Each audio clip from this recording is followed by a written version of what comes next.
Hello, friends. Welcome to another episode of Powwows Plays. Today, plays. This isn't Plays episode. This is a Peaks episode. All right, good start. Anyways, we're gonna be taking a look at They Are Billions, the shining light in the world of early access games. So, ready to check out another early access zombie game? Another one of those. But guess what? This one isn't a survival game. This is a real-time hardcore strategy game with a learning curve that can give your head a spin. Like, seriously. I normally grasp RTS games pretty quickly, but this one I haven't been able to lock down yet, and oh, is it fun. There Are Billions is developed and published by the lovely people over at Numantian Games, an independent studio located in Spain. And they have one other game under their belt, and that would be Lords of Zulima? Exulma? I will never be able to pronounce that. But we're not here to talk about that game. We're here to talk about They Are Billions. And the gist of the game is this. You are thrusted into a steampunk post-apocalyptic world where an infection has turned billions of people into roving hordes of flesh-eating monsters. They Are Billions is still in development, with only one game mode at the moment. There is more to come, but we will touch on that later. Let me give you a rundown. In survival mode, your tiny colony, starting with just a command center, is to expand and survive with 3 parameters affecting how easy, or rather, how damn near impossible the game turns out. And the parameters are as follows.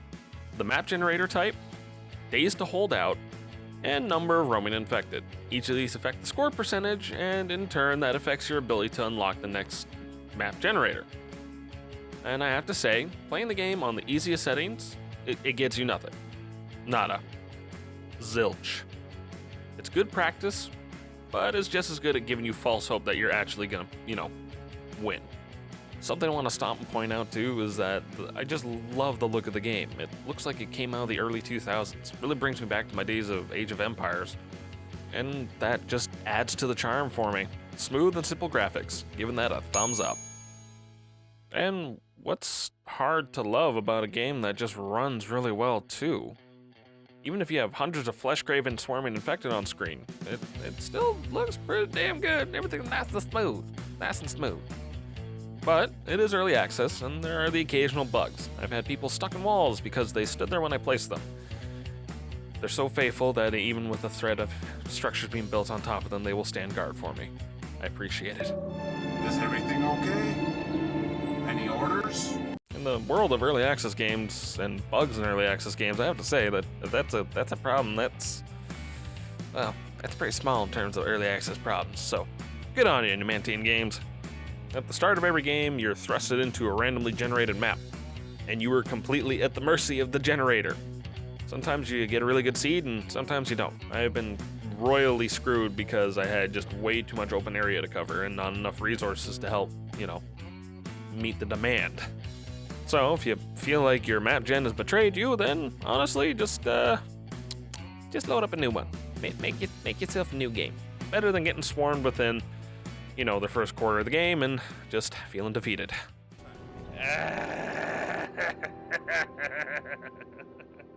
Have no worries though. You are given a fighting chance at the start of every game because you're given a small party of soldiers. Well, they're not really soldiers, they're mercs, and they're the only type of unit you can command in the game. Civilians just kind of do their own thing. Not a whole lot to go into detail on, aside from the fact that mercs, they look good, they move good, they shoot good. Shoot stuff on the ground, shoot stuff in towers, they're gonna have a good time. And they really shine outside of the colony too, helping pave the way for expansions and clearing infected hives. Plus, using them actively helps give them experience, which in turn levels them up and eventually promotes them to vet status, giving them a yellow shading and increasing their attack speed and damage. Yeah, baby, shaded and deadly. For a game that's still early access, it's almost weird how polished everything feels. Everything kind of, just feels like it belongs here. It's not ham-fisted into the environment. And I don't know. I'm freaking out a little bit, man. I'm not used to an early access game working this well. I've been burned so many times. You know who you are. So, we've touched on how nice the game looks, how smoothly the game runs, how responsive the game is. Next, let's get a little bit into the game mechanics. The first one I really want to point out, which I thought was really cool, was the mayor system that they have. So the mayors come in a tiered system, and every tier you get to select one of those mayors, which can provide a percentage bonus to resources, cost of units, or even how much gold you get from your people. Or they can give you an immediate bonus or free unit or structure, or unlock a research for you. Second mechanic is resource management. You're going to have to try and manage your population, your workers available, your gold, your wood, stone, iron, food, and electricity. Holy crap, trying to deal with all of these in the midst of a zombie apocalypse, the world's biggest pain in the ass. I've never had to legitimately come up and pre-plan housing districts in an RTS game before. So that has made this, it's an experience that I didn't think I would have in an RTS game, and frankly, that was awesome.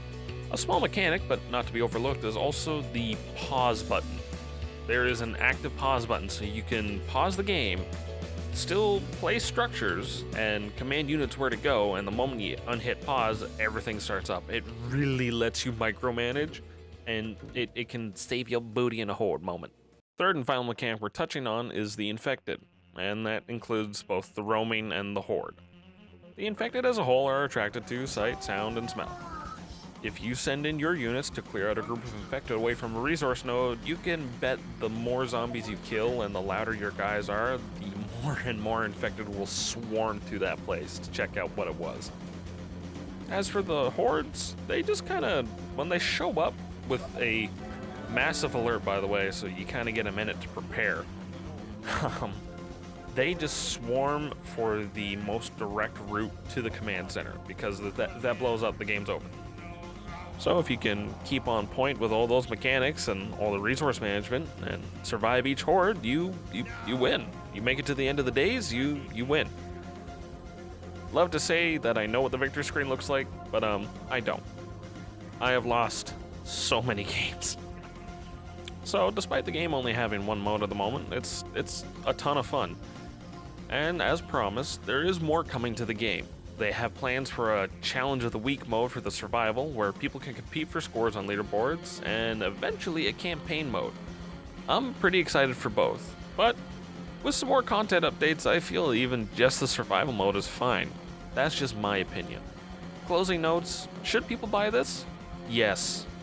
So much yes.